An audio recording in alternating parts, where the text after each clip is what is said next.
Vamos a continuar con un texto que vimos en la semana pasada. Dice, para manifestarlo como debo hacerlo. Era un deseo de Pablo en medio de la cárcel, que él pudiera manifestar a quién era Cristo con pasión, aún a pesar de sus cárceles. Y teniendo en cuenta esa introducción, vamos a ver a partir del versículo 5, la última instrucción de Pablo para la iglesia. El versículo 5 del capítulo 4. Dice así: anden sabiamente para con los de afuera, aprovechando bien el tiempo, que su conversación sea siempre con gracia, sazonada como con sal, para que sepan cómo deben responder a cada persona. Y esta es la última instrucción que Pablo le da a la iglesia. Pero a partir de aquí, en la última parte de la carta, si bien no vemos una instrucción doctrinal, es como una ventana que Pablo nos permite tener para ver la dinámica que Pablo vivía con sus hermanos para la extensión del evangelio en esa época. El versículo 7 dice: en cuanto a todos mis asuntos, les informará Tíquico, nuestro amado hermano, fiel ministro y siervo en el Señor. Pero precisamente para esto lo he enviado a ustedes, para que sepan de nuestras circunstancias y que conforten nuestros corazones, y con él a Onésimo, fiel y amado hermano, que es uno de ustedes. Ellos les informarán acerca de todo lo que aquí pasa. Aristarco, mi compañero de prisión, les envía saludos. También Marcos, el primo de Bernabé, acerca del cual ustedes recibieron instrucciones. Si va a verlos, recíbanlo bien. También Jesús, llamado Justo. Estos son los únicos colaboradores conmigo en el reino de Dios, que son de la circuncisión.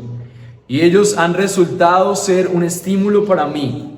Epafras, que es uno de ustedes, siervo de Jesucristo, les envía saludos, siempre esforzándose intensamente a favor de ustedes en sus oraciones, para que estén firmes y perfectos y completamente seguros en toda la voluntad de Dios, porque de Él soy testigo de que tiene profundo interés por ustedes y por los que están en la Odisea y Hierápolis.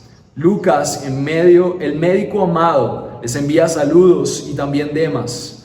Saluden a los hermanos que están en la Odisea, también a Ninfas, a la iglesia que está en su casa. Cuando esta carta se haya leído entre ustedes, háganla leer también en la iglesia de los laodicenses.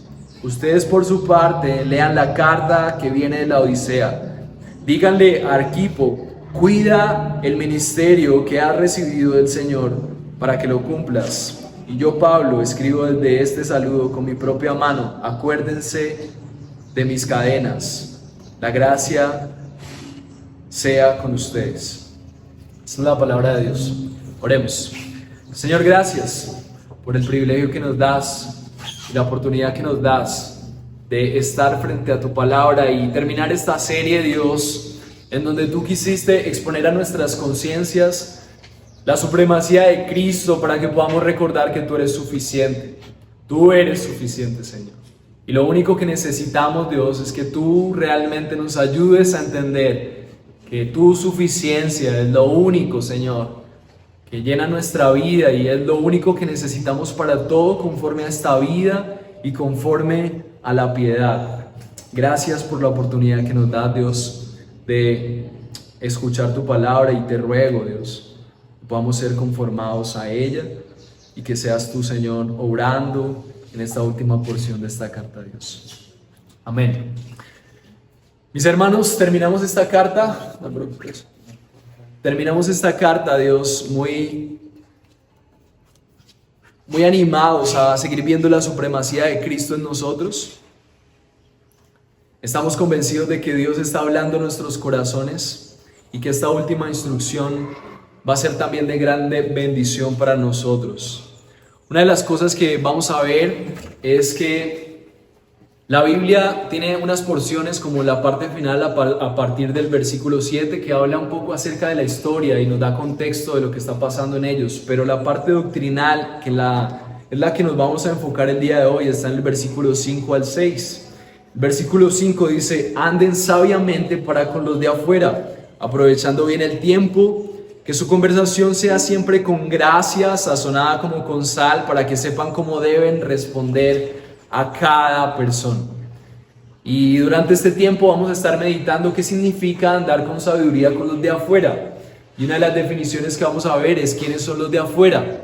Y la palabra de Dios siempre usa este término en diferentes porciones del Nuevo Testamento para referirse a las personas no solamente que asisten a la iglesia como los de adentro, sino todas las personas que no han nacido de nuevo, están fuera de esa relación que Dios tiene con su pueblo. Su pueblo son los de adentro. Y durante este tiempo vamos a ver que Dios ha elegido un pueblo para su gloria.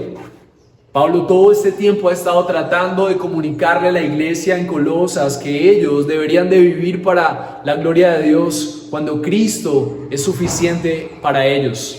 Cuando Cristo es suficiente para una persona y entendemos el propósito del Evangelio, que es recuperar lo que se había perdido, entonces entendemos que una buena comprensión del Evangelio es una aplicación de una persona que también sabe llevar el Evangelio a otros. Una persona que comprende bien el Evangelio es una persona que está entendiendo que Cristo es suficiente en su vida y por lo tanto otras personas necesitan comprender que Cristo es suficiente. Así que lo que vamos a estar meditando el día de hoy es que si eres el pueblo, si eres parte del pueblo del Señor, debes andar de tal manera que aproveches al máximo toda oportunidad para evangelizar a los de afuera.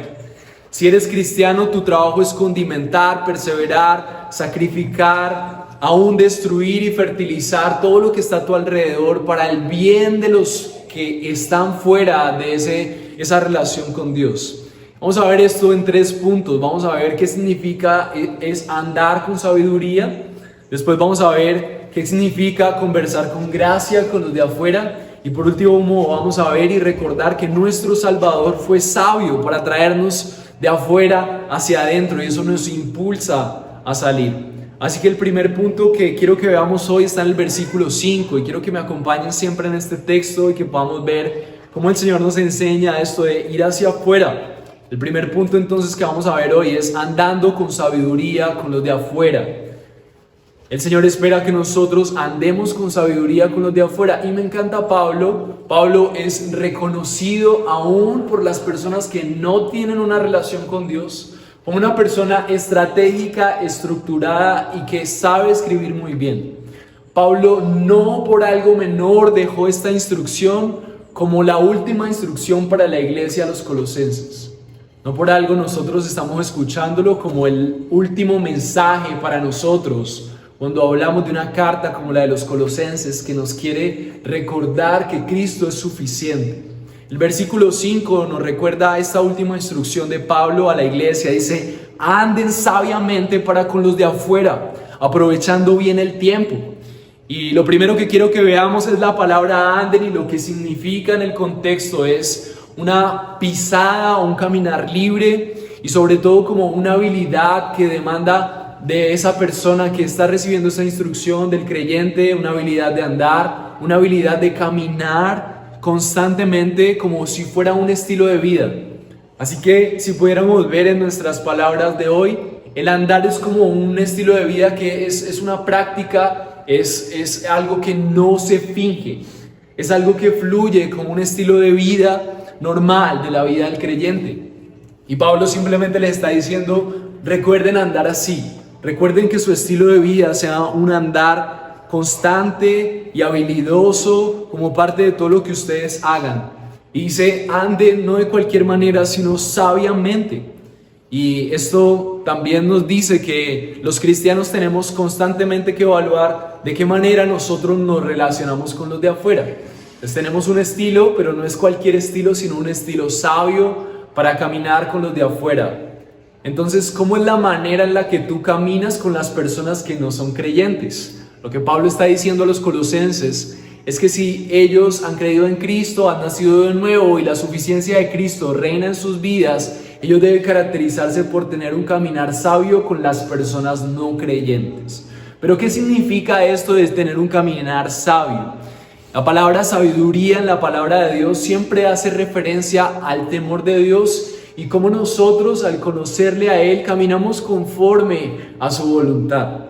Entonces muchas veces nosotros queremos relacionarnos con las personas no creyentes conforme a nuestro estilo, conforme a lo que creemos más cómodo, conforme aún a nuestro estilo al predicar, al compartir y aún pasar tiempo con ellos. Pero Pablo dice, anden con sabiduría. Marcos 4:11 dice, y decía, a vosotros os he dado el misterio del reino, pero los que están afuera reciben todo en parábolas. Jesús compartía las verdades más importantes a sus discípulos por medio de mensajes claros, pero las parábolas por una razón eran veladas para las personas que no eran parte de su pueblo. Y lo que Dios quiere que nosotros recordemos es que es muy importante que nosotros nos relacionemos con las personas no creyentes con sabiduría. Y la sabiduría de Dios, según Proverbios, es el temor de Él. Entonces, esto me incita a dos cosas cuando se trata de andar con sabiduría, y esto nos concierne a todos. Una, más adelante la vamos a ver, que hay una necesidad de urgencia, lo vamos a ver más adelante en este mismo texto, dice aprovechando bien el tiempo. Entonces lo que quería Pablo, al igual que en otros textos de la Escritura, es que los cristianos pudieran aprovechar sus vidas como si fuera poco tiempo el que te queda, para usar todo lo que eres, para compartir acerca de aquel único que podrá ser suficiente en la vida de los que te rodean.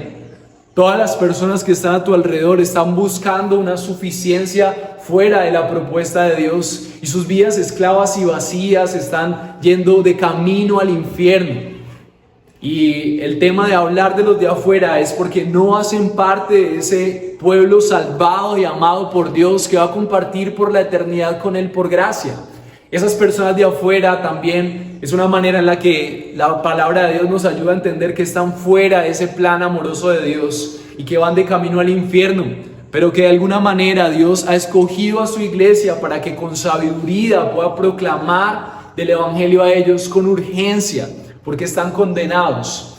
Y en esto yo quiero que desde el principio tú empieces a pensar en tu mamá, pienses en tu papá, pienses en tu hermano y pienses en todas las personas que amas, pero que realmente cuando tú puedes ver sus vidas están obviamente mostrándote que son personas de afuera, no temen a Dios, no le siguen, no le aman, no quieren obedecerle. Y por esa razón nosotros tenemos que tener un sentido de urgencia. Eso por un lado, hay un sentido de urgencia que Pablo quiere comunicar, pero también la sabiduría por otro lado es nuestro temor de relacionarnos con otras personas como si aprobáramos su estilo de vida. Y aquí yo quiero ser muy enfático, mis hermanos. Estoy bastante ofendido con lo que pasó en Francia. No sé si ustedes han visto las noticias, conocen lo que pasó en la inauguración de los Juegos Olímpicos.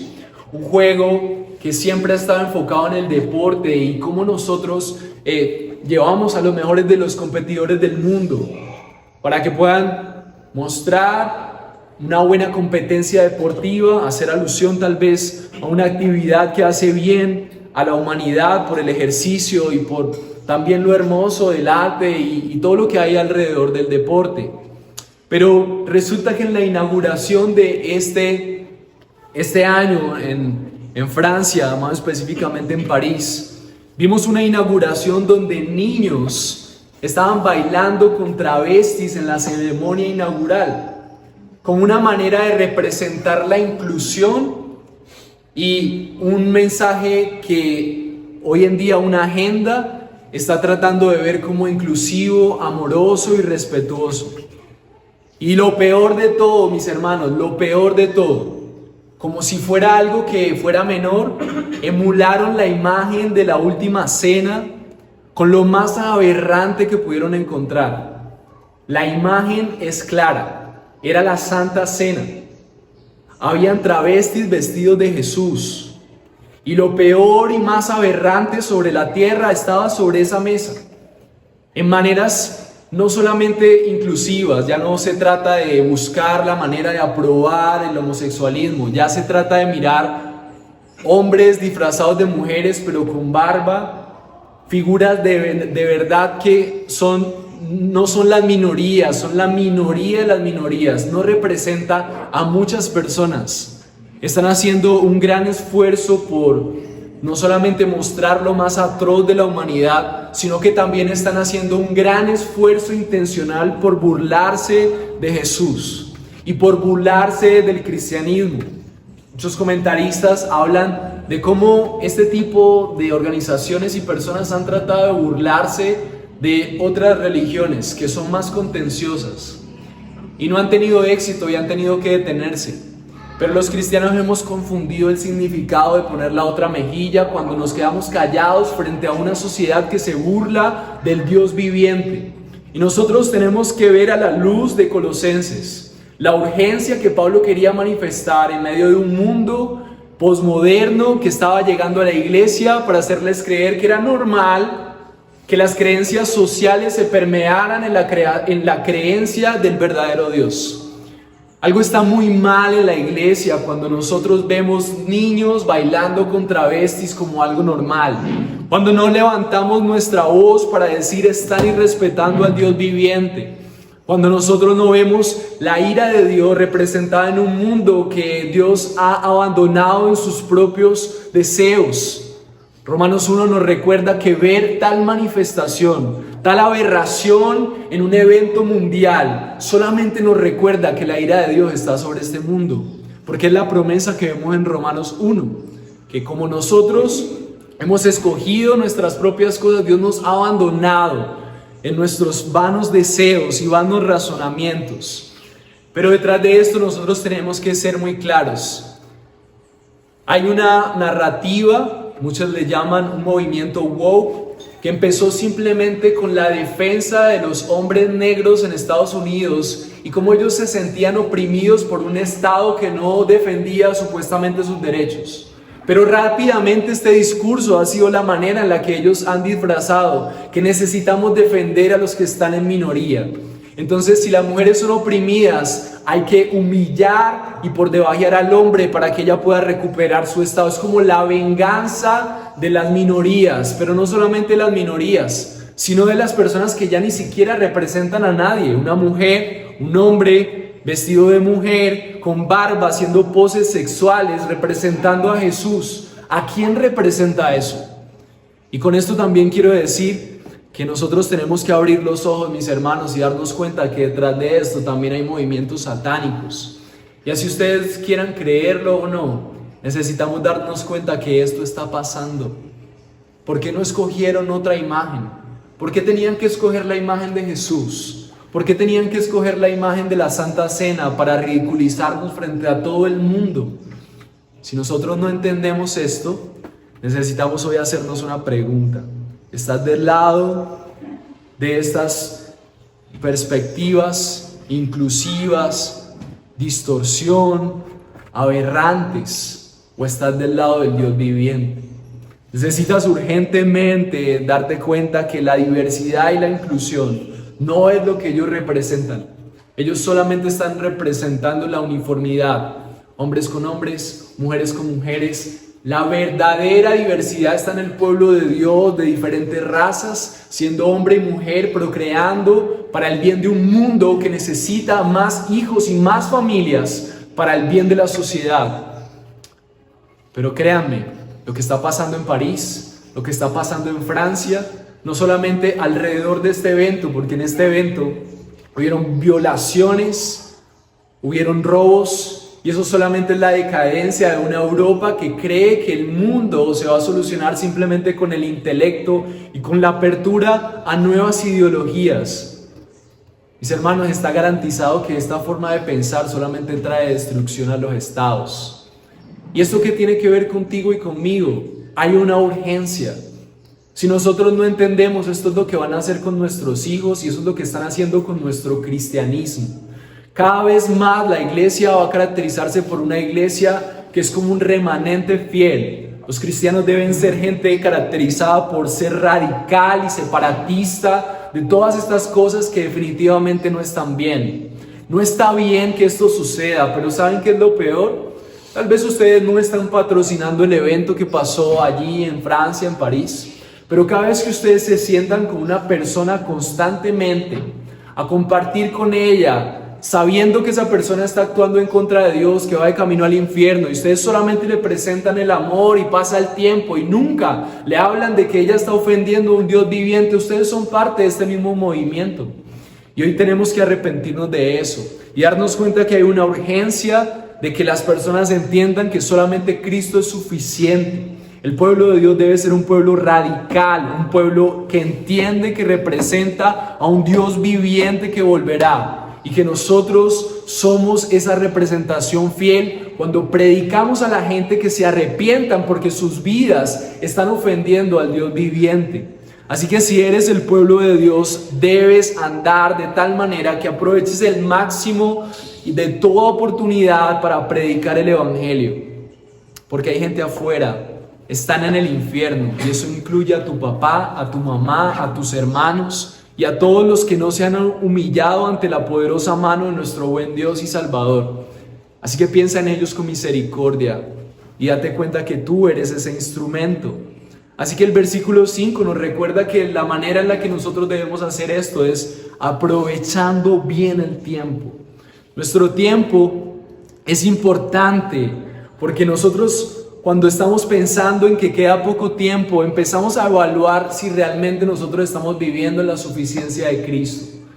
Mis hermanos, cuando Pablo está diciendo aprovechando bien el tiempo, tenemos que recordar que entre nosotros nuestros errores son tenidos como un objeto de misericordia. En la iglesia, si tú cometes un error entre cristianos, tal vez lo más probable en la mayoría de ocasiones es que estén buscando la manera de salvarte, buscando la manera de ayudarte. Pero un mundo que no conoce a Dios no va a disculpar la acción de cristianos mediocres. Simplemente van a hacer la burla de un mundo que no cree en Dios y mucho menos cree en su pueblo y mucho menos va a creer en Dios por personas que no manifiestan fielmente a su Dios. Por eso Pablo tenía algo que le motivaba todo el tiempo y era que él entendía que el tiempo había que aprovecharlo. Es como si Pablo todo el tiempo pensara en aquel momento en donde Jesús volvería y evaluaría cada uno de sus asuntos. Es como si todo el tiempo el cristiano estuviera anticipando cualquier oportunidad en el trabajo y en donde quiera que esté para aprovechar el tiempo y poder manifestar la gloria de Dios a las personas. El Salmo 90:12 dice: enseñándoles a contar de tal modo nuestros días que traigamos al corazón sabiduría. Cuando el cristiano cuenta sus días de tal modo que trae al corazón sabiduría, lo que está pensando es en la gloria de Dios, cómo lo que yo estoy haciendo está siendo un instrumento para que las personas conozcan del Dios viviente. Cómo lo que yo estoy haciendo está manifestando que tengo un afán por instruir a mi familia, a mis hijos, a mis hermanos en el temor de Dios. Cómo lo que estoy haciendo realmente está aprovechando bien el tiempo, está siendo un caminar sabio.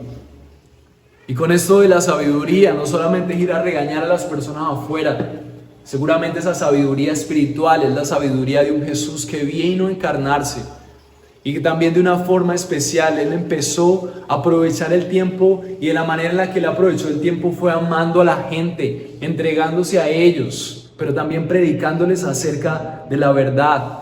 Colosenses 3:16 nos recuerda que aún eso es una dinámica entre nosotros como iglesia.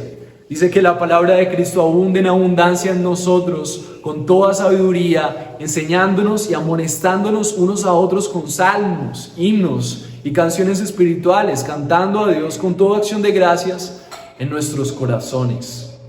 Mis hermanos, lo que el apóstol Pablo quería con la suficiencia de Cristo en la iglesia de Colosas era un ejército de salvación, que entendiendo primeramente que Cristo era suficiente en ellos pudieran vivir una vida con afán para manifestarle al mundo la supremacía de Cristo.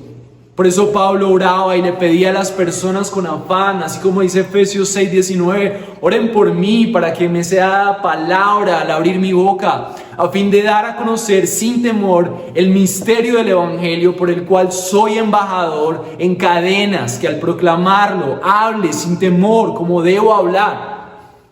Pablo no está hablando acerca de que él sea la superélite de los creyentes. La oración de Pablo debería ser el palpitar de cada uno de nosotros, apasionados por decirle: Dios, dame valor para ser tu embajador. Cuando estamos en el curso de miembros, una de las cosas que yo quiero que recordemos como creyentes es que nosotros somos la embajada del Señor. Tú eres, si has decidido seguir a Jesús, la embajada de Él. Tú eres su representante. Tú eres quien hace la conexión con aquellos que no conocen su reino y su gobierno. Y Pablo había entendido muy bien esto. Tú como creyente puedes ver que Dios te llamó de las tinieblas para anunciar las virtudes de aquel que te llamó de las tinieblas a la luz admirable. Recuerda cuán breve es el tiempo. Necesitamos recordar esto, recordar la brevedad de nuestra vida y recordar que no hay ningún otro propósito que sea más grande que anunciar la grandeza de nuestro Dios y que Él regresará. La vida es breve y si eres el pueblo de Dios debes andar de tal manera que aproveches al máximo toda oportunidad para predicar a Cristo como Salvador.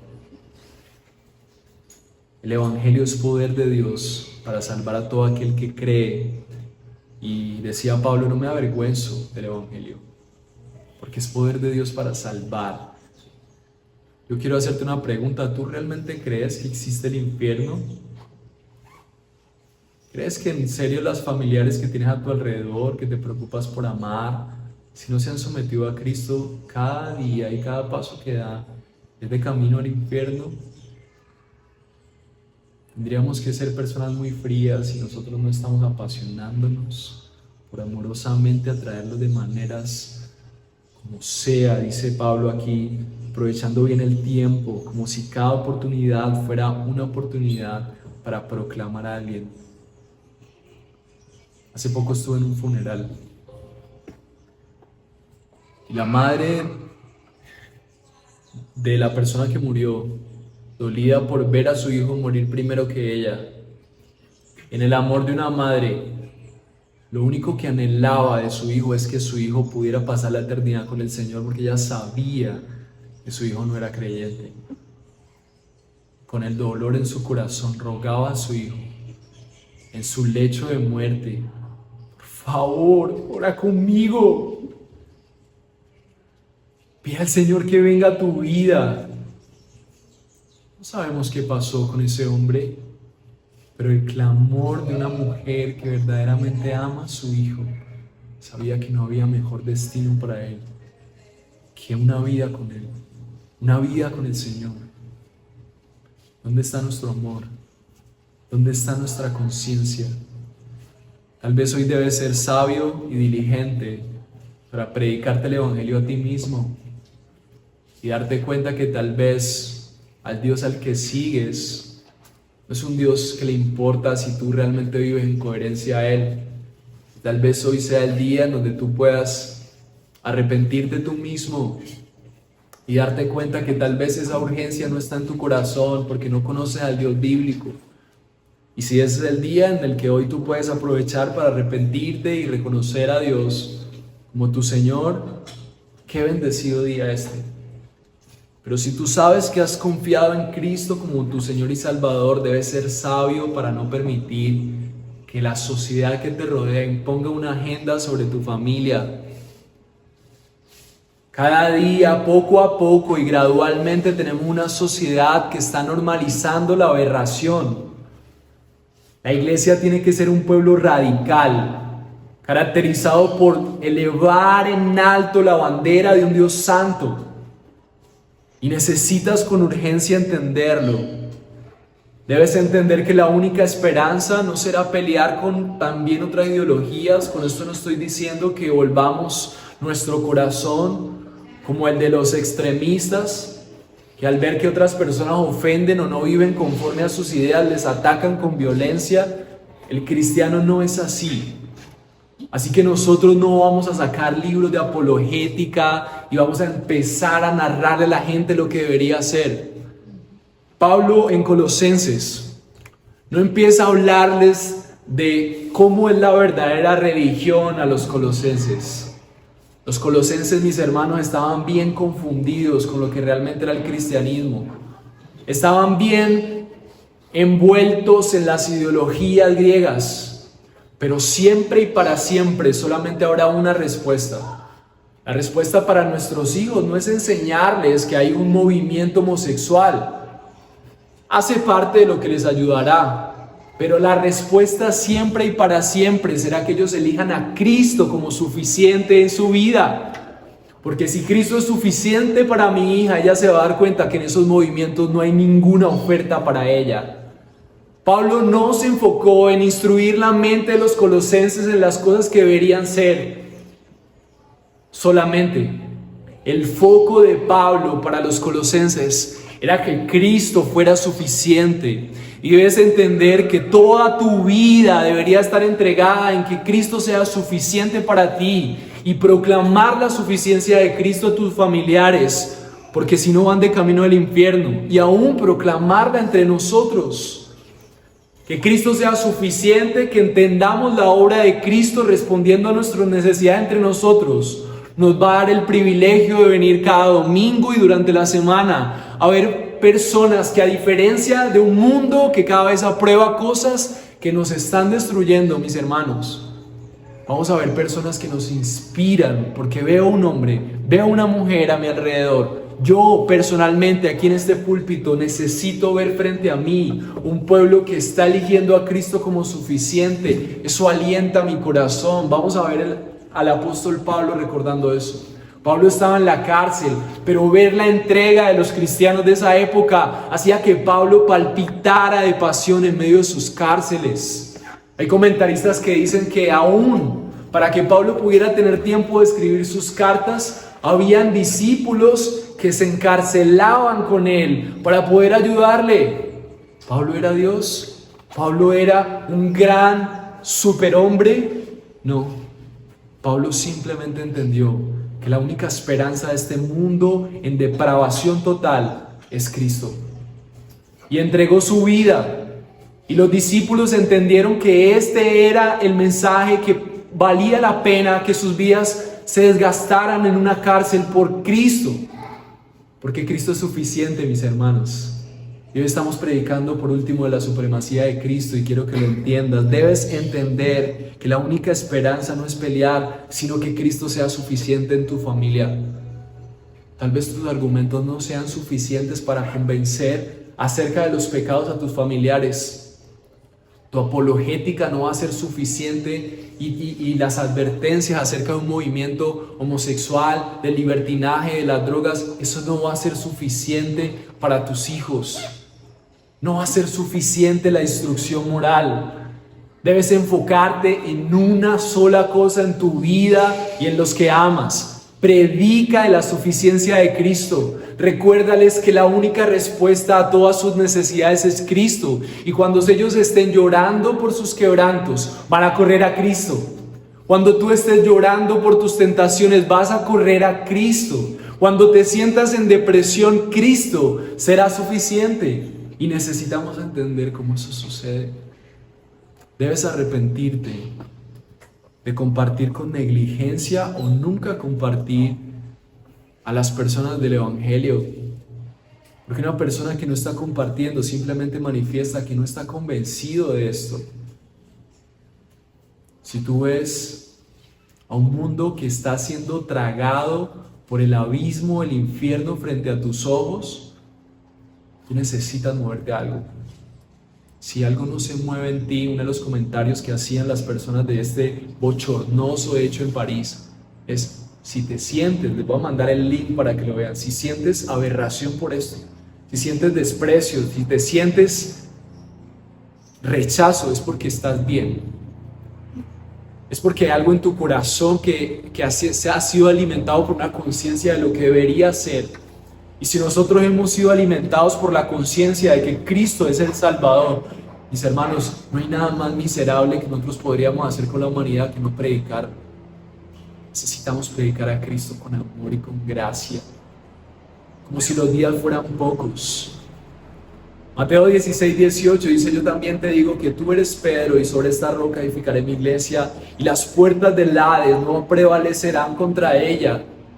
La promesa para la iglesia Es que así creamos que el mundo está avanzando con sus planes atroces, aunque parezcan las conspiraciones tener el control aún de los espacios más importantes de nuestra humanidad.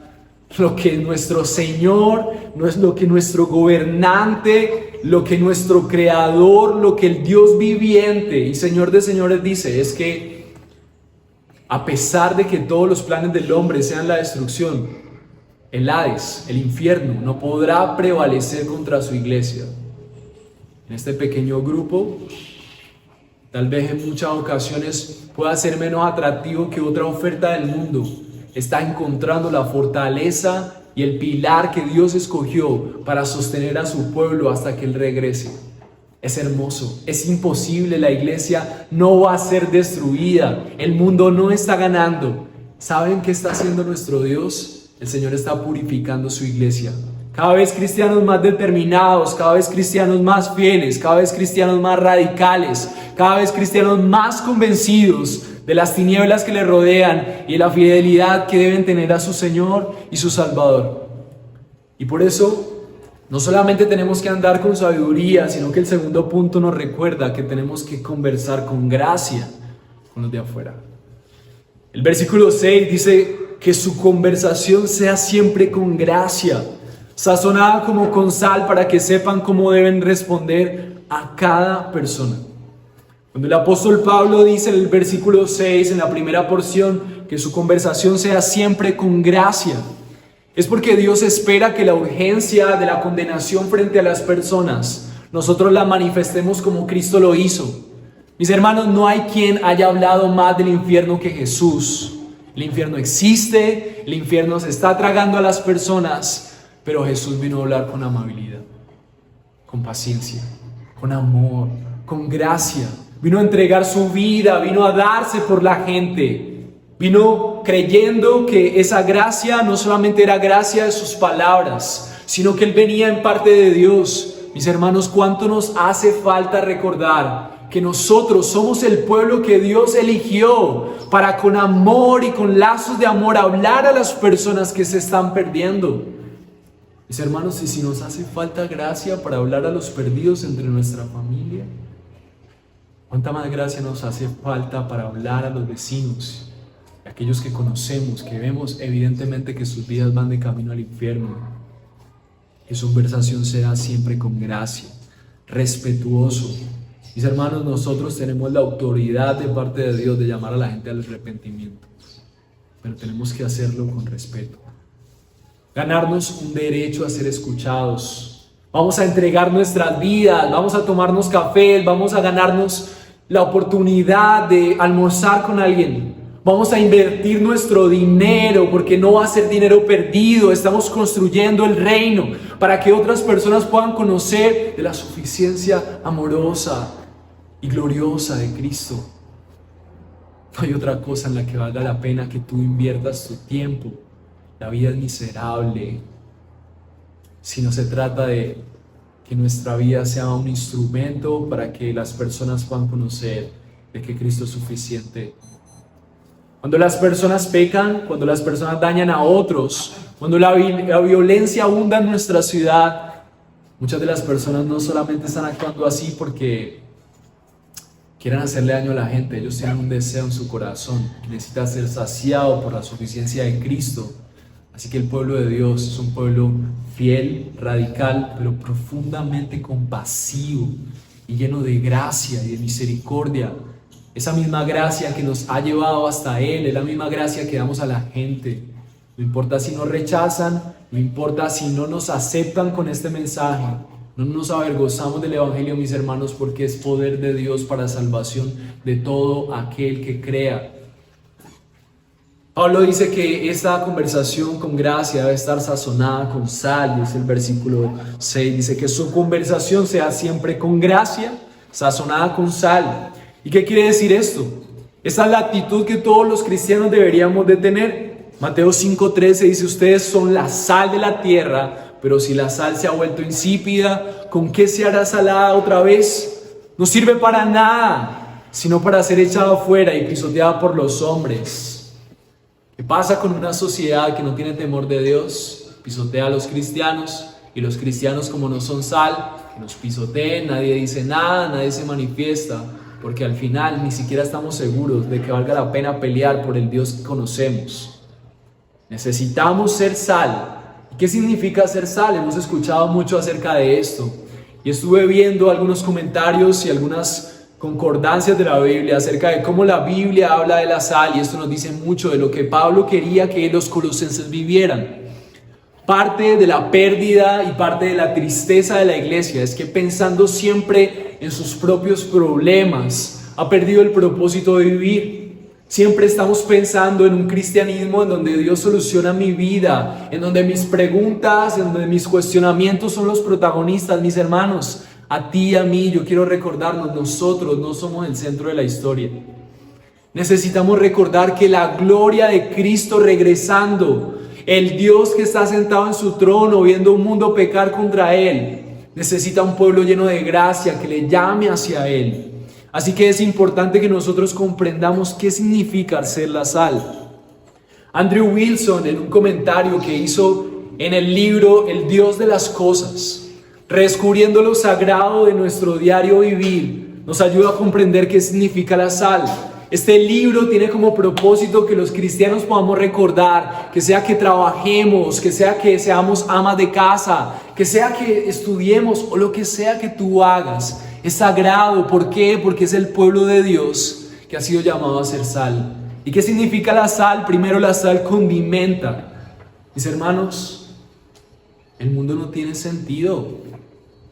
No tiene sentido nacer, crecer, reproducirse, morir y simplemente tener dinero para comprar carros y casas que al final no llenarán nuestra vida. Esto no es un mensaje barato. Es el mensaje de todos aquellos que han podido conseguir. La vida no tiene sentido si Dios no está. Y los cristianos empezamos a salar el mundo porque cuando nosotros entendemos que Dios existe y vivimos vidas para Él y nos apasionamos por salvar, por vivir para su gloria, entonces brindamos un contraste que el mundo puede ver y dice: ahí hay alguien diferente. Hay sabor en un mundo insípido. La gente no tiene razones para levantarse. Cuando yo veo una persona que en su depresión, en su ansiedad, en su pecado está destruyendo su vida, pero cuando le comparto el evangelio y frente a mis ojos esa persona puede ver que hay un mejor camino, yo digo: tenemos el mejor trabajo del mundo. Las personas están cambiando sus esclavitudes por la libertad que Cristo les da. Entonces hay mejores esposos, hay mejores hijos, hay mejores trabajadores. El mundo está al lado por los cristianos, les sazonan. Ellos, nosotros, somos los que dan sentido a un mundo que solamente quiere vivir en egoísmo, en indiferencia. Los cristianos son compasivos, no esperan nada a cambio, le dan sentido a un mundo egoísta. Otra característica de la sal es preservar. Lo único que hace que este mundo no se pudra y que todo sea destrucción es porque todavía hay pueblo de Dios aquí. Y así como ese siervo de Dios que intercedió a Dios para que no destruyera una ciudad, somos como ese pueblo que todavía da esperanza a un mundo que necesita que sea preservado. La misericordia y la gracia de Dios están sobre su pueblo y ese pueblo preserva a aquellos que necesitan salvación. Otra cosa especial que vemos de la sal, en Levítico 2:16 dice que toda ofrenda de cereal tuya sazonarás con sal para que la sal del pacto de tu Dios no falte en tu ofrenda de cereal. Con todas las ofrendas ofrecerás sal. El propósito de la sal en las ofrendas era recordar que Dios había hecho un pacto con su pueblo para preservarlo. Así que cuando nosotros somos sal, recordamos que tenemos un Dios que se ha comprometido con nosotros. Y damos ofrendas de sacrificio a Él, recordando que tenemos un Dios que se ha comprometido con nuestra esperanza. Así que nos comprometemos con elevar sacrificios con ese Dios que se ha comprometido con nosotros. Otra característica de la sal es destruir. Hay muchas referencias bíblicas. El salmista describe, por ejemplo, que la tierra fértil sería convertida en salinas por la maldad de los que moran en ella. Sodoma y Gomorra, y al final vemos que las consecuencias de ese pueblo fue que terminó también una mujer convertida en sal como un espacio de condenación. Deuteronomio 29:23 dice que Moisés advierte que su tierra sería calcinada con azufre y con sal, y nada se sembraría ni germinaría si rompen el pacto con Dios. Entonces es cierto que los discípulos tienen este mismo propósito también al ser sal. Cuando ellos viven una vida coherente al Señor, cuando vivimos una vida que realmente representa lo que Dios es, nuestras decisiones derrumban las tinieblas a nuestro alrededor. Nosotros ignoramos que el caminar cristiano es tremendamente poderoso. Cuando nosotros vivimos familias conforme a la imagen de Dios, tenemos una sociedad que empieza a ver que hay algo diferente. Destruimos el avance de las tinieblas cuando vivimos en coherencia a lo que Dios dice que nosotros vivamos. Y esa es la razón por la que Jesús dice que nosotros seamos sal, justo después de describir la persecución que vamos a enfrentar. La persecución, la diferencia de ser cristianos con lo que realmente está viviendo el mundo, hace que el estilo de vida cristiano confronte el estilo de vida que no es coherente al Señor. Y por último, la sal también fertilizaba las tierras. Y nosotros hemos sido enviados a enriquecer el suelo, matar las malas hierbas como lo hacía anteriormente la sal y preparar la tierra para que dé fruto. Hay muchas características de la sal, pero el versículo 6 nos recuerda que nosotros necesitamos vivir una vida como si hubiera poco tiempo para compartir a otros, porque somos esa sal. Dios nos escogió para eso. El versículo 6 dice que nosotros sazonemos con sal, y hay una palabra clave, dice, para que sepan cómo deben responder a cada persona. Y esa intención que Pablo tenía y ese propósito con este texto es que nosotros intencionadamente sepamos que cada persona necesita una respuesta puntual de parte de Dios. Y tú deberías de incluirte dentro de ese ejército de salvación que está observando las necesidades de tus familiares, amigos y demás, para que ellos puedan conocer la respuesta del Evangelio a sus necesidades. Así que quiero recordarte que si eres el pueblo del Señor, debes andar de tal manera que aproveches al máximo toda la oportunidad para evangelizar. Y esto me genera esa pregunta, ¿cómo es posible hacerlo cuando vemos una iglesia adormecida? ¿Cómo es posible que tú puedas vivir esa identidad de sal cuando realmente ni siquiera te apasionas porque Cristo es suficiente en tu vida? ¿Cómo realmente podemos vivir como ese pueblo que es el instrumento de Dios para salvar a otros, cuando ni siquiera le buscamos cada mañana para que Él nos hable? Porque no creemos que Él es tan hermoso, no creemos que Él es suficiente. Es como si la iglesia estuviera dormida, cauterizada por atracciones en redes sociales, por pasiones totalmente frívolas y nada trascendentes. Nuestra esperanza, y es el punto 3, es que hay un Salvador sabio para traernos de afuera hacia adentro, y Él nos impulsa a salir. Cuando el apóstol Pablo dice, anden sabiamente con los de afuera, aprovechando bien el tiempo, nos recuerda los pasos de nuestro Salvador victorioso. Los pasos del Señor Jesucristo fueron los pasos del soldado universal que no desaprovechó ningún momento para lidiar con nuestra condenación y nuestra injusticia. Y con sus manos, como las manos de un Padre especial, aparta con ternura a su pueblo a través de su gracia y a través de su predicación. Él anduvo con sabiduría con los demás y aprovechó bien el tiempo para salvarnos con cada segundo, cada palabra, cada milagro. Así que Jesús es el mejor y verdadero miembro de la iglesia de Colosas, que aprovechó bien el tiempo para caminar conforme a la necesidad que cada uno de sus discípulos tenía y brindar al mundo la esperanza que solamente Él podía dar. Cuando el versículo 6 nos dice que nuestra conversación sea siempre con gracia y sazonada como con sal, para que sepan cómo responder a cada persona, nos recuerda que la sangre de Cristo fue como la sal que nutrió un mundo totalmente insípido de camino al infierno. Él preservó nuestra vida entregando la suya para generar un camino hacia el cielo. Eliminó nuestra culpa para que nosotros no fuéramos a la condenación y que no fuéramos influidos por un mundo corrupto del todo.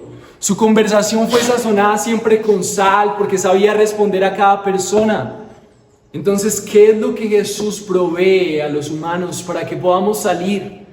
Él provee lo que Martín Lutero llama justicia extra nos. A pesar de que nosotros no nos identificamos con ser ese pueblo que proclama, Romanos 6:19 nos dice: porque así como por la desobediencia de un hombre los muchos fueron constituidos pecadores, así también por la obediencia de uno los muchos serán constituidos justos. Heredamos la condena que recibió Adán, y por esa condena estábamos lejos de Dios, porque éramos injustos delante del Dios Santo. Pero por la justicia del perfecto Salvador hecho hombre, Jesús, y por su gracia que nos otorga su justicia, entonces nosotros somos constituidos justos. No por nuestra justicia, sino, como decía Martín Lutero, por una justicia que es fuera de nosotros, justicia extra nos. Él provee una total entrega a nosotros para que nosotros nos entreguemos totalmente. Nos mostró sus milagros con poder y sabiduría para que nosotros nos entreguemos a responder a las necesidades de aquellos que nos rodean con amor y gracia. Nos mostró su perfecta obediencia al Padre, sazonando la tierra con su vida perfecta para que nosotros nos entreguemos en obediencia a Dios y en obediencia para mostrar a nuestro Padre verdadero.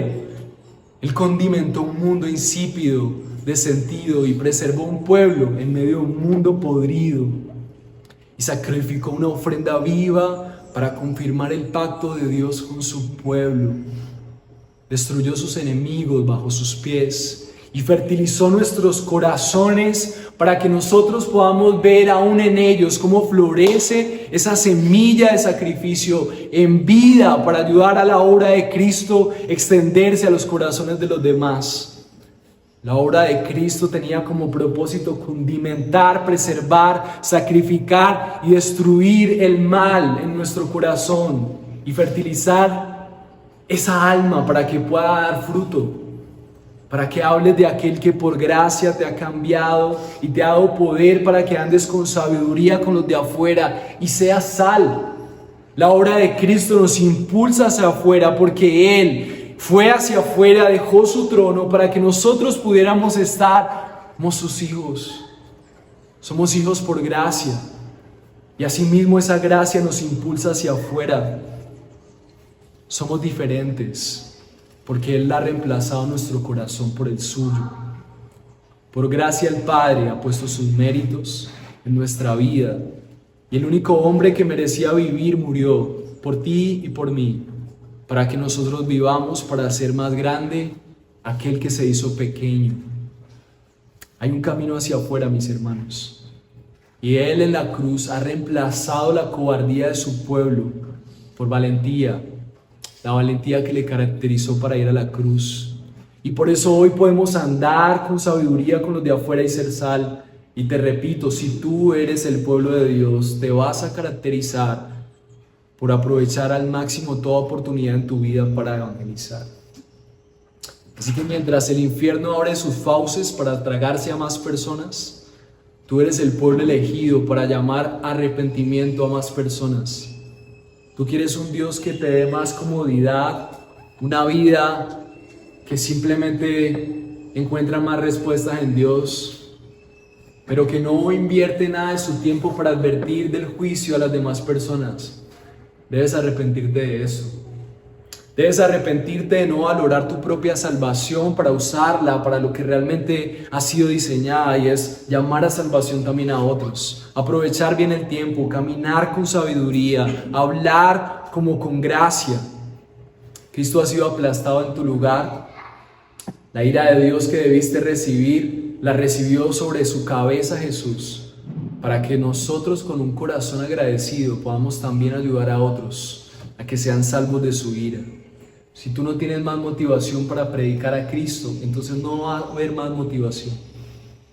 La única motivación para que tú seas fiel en la iglesia y con Dios es que tenemos un Salvador que fue fiel a pesar de nuestra infidelidad. Siempre ha sido un pecador y merecedor del amor de Dios, así como yo. Pero Él nos ha dado vida eterna y abundante para que todo lo que hagamos, lo hagamos en nombre del Salvador que nos ha dado todo por gracia. Debes hablar de Cristo porque estás orgulloso de Él. Eres llamado a ofrecer ofrenda. Debes hablar de Cristo porque creemos que solamente hay un camino al Padre. Debes hablar de Cristo porque solamente hay un Dios y muchos ídolos pervirtiendo su nombre mientras los cristianos no hacen nada. Hablamos porque la puerta a la perdición es grande y el camino es angosto a la salvación.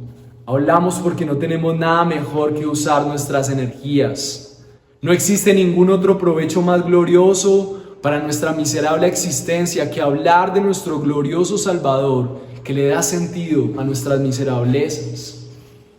Tu engañoso corazón siempre va a llevarte a buscar solamente la conveniencia de Dios hacia ti.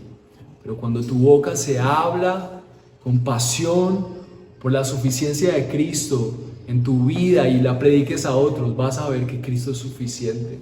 Y mientras llevas la palabra de Dios, entonces la suficiencia de Cristo gobierna en tu vida.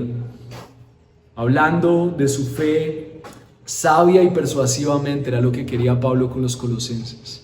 De modo que sean atraídos a la plenitud de Cristo. Eso era lo que quería de ellos. Cristo es suficiente. Te animo a que vivas en su suficiencia y que prediques su suficiencia. Si eres el pueblo del Señor, debes andar de tal manera que aproveches al máximo toda oportunidad para predicar de Cristo. ¿Cuál fue la imagen que Pablo quiso que ellos tuvieran? Miren lo que pasó. Versículos 7 al 9 nos dice: en cuanto a todos mis asuntos, les informará Tíquico, nuestro amado hermano, fiel ministro y siervo del Señor, porque precisamente para esto lo he enviado a ustedes, para que sepan de nuestras circunstancias y conforme a sus corazones. Y con el Onésimo y amado hermano, que es uno de ustedes, ellos informarán acerca de todo lo que aquí pasa. Estos versículos nos muestran que Pablo estaba rodeado de cristianos fieles, mensajeros de la suficiencia de Cristo. En el versículo 10 y 11 vemos que Marcos, sobrino de Bernabé, y Jesús el Justo eran colaboradores que daban órdenes a la iglesia de cómo vivir para agradar a Dios en la suficiencia de Cristo. En el versículo 12 y 13, Epafras, siervo del Señor Jesucristo, mostró siempre una vida esforzada, aún le podía costar la muerte por llevar los mensajes a una iglesia en Colosas. Epafras era un cristiano que impulsaba a la iglesia, solamente un cristiano, solo un cristiano fiel, solo un cristiano entregado al servicio de la suficiencia de Cristo transformó toda una iglesia. Y ese era Epafras, llevando con su vida la carta a los colosenses a esa iglesia. El versículo 12, Lucas, compañero de Pablo en sus viajes y prisiones, un cristiano comprometido con el evangelio, aún dejando su profesión de las más prometedoras como médico, acompañó a Pablo en sus prisiones y le alentó. Versículo 15, ninfas, mujeres entregadas, siendo anfitrionas de las iglesias. La iglesia no tenía lugares, los lugares eran las casas. Y las mujeres se entregaban al servicio como anfitrionas para que la iglesia pudiera crecer. Ninfa era la anfitriona de la iglesia en la Odisea. El versículo 16 nos muestra una iglesia comisionada a mostrar a otros en la Odisea la suficiencia de Cristo. Pablo le dice a la gente en Colosas: enseñen esto a los de la Odisea. El versículo 18, Pablo se describe a sí mismo, un esclavo pero libre. Era esclavo de aquel que había sido suficiente aún en la cárcel. Desea que la gracia dé a conocer la suficiencia de Cristo en Colosas, pero ellos también la den a conocer en todo lo que nos rodea. Así que la iglesia, mis hermanos, es como un ejército de salvación que podrá ver la suficiencia de Cristo si lo anhela, pero necesitamos gente unida, necesitamos gente que sea sacrificial, gente que crea que Dios está vivo, gente que crea que vale la pena entregar sus esfuerzos a la iglesia local. Es la iglesia local, el ejército que Dios escogió para preservar a su pueblo. Es la iglesia local. Es cuando te entregas a Cristo por tus hermanos, cuando deseas ver la suficiencia de Cristo entre nosotros, que la suficiencia de Cristo toma lugar en tu corazón. Así que mientras vemos el movimiento woke y todo el movimiento y ese lobby avanzando, tenemos la certeza de que la suficiencia de Cristo está gobernando los corazones de los verdaderos creyentes, y la iglesia será columna y baluarte de la verdad y avanzará con poder para la gloria de Dios. Que Cristo sea suficiente en ustedes y en mí, mis hermanos. Oremos.